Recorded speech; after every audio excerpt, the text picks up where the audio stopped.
Hello বন্ধুরা, শুভ সকাল। আজকের ওয়েদারটা দেখো কত সুন্দর, চতুর্দিকে মেঘলা আকাশ, কত সুন্দর লাগছে। আর আজকে আমরা দেখো ফুল তুলতে চলে এসেছি। আমি এসেছি, মা বাবা ভাই বোন সবাই। আর বোন ক্যামেরা ধরে দিচ্ছে। আমাদের ফুল তোলাও হয়ে গেছে। আর কাদের কাদের ফুল ক্ষেত আছে অবশ্যই কমেন্ট করবেন। আর দেখো কত সুন্দর লাগছে।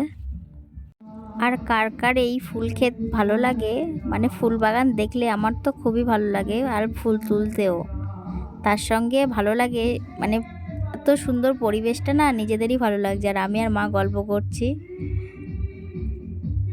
বলছিলাম মা একটু হাসো হাসো, মা হাসছিল। আর দেখো কত ফুল ফুটে গেছে গাছে, মানে তুলতেও ভালো লাগছে। মেয়েরা যেমন সাজলে সুন্দর লাগে, কিন্তু সাজ ছাড়া যেমন ভালো লাগে না, ঠিক তেমনই গাছে ফুল থাকলে সুন্দর লাগে, কিন্তু ফুল তোলা হয়ে গেলে দেখো গাছটা কেমন ন্যাড়ামোড়া লাগছে না। আজকে এই পর্যন্তই, দেখা হচ্ছে নেক্সট ভিডিওতে। বাই, সবাই ভালো থেকো, সুস্থ থেকো।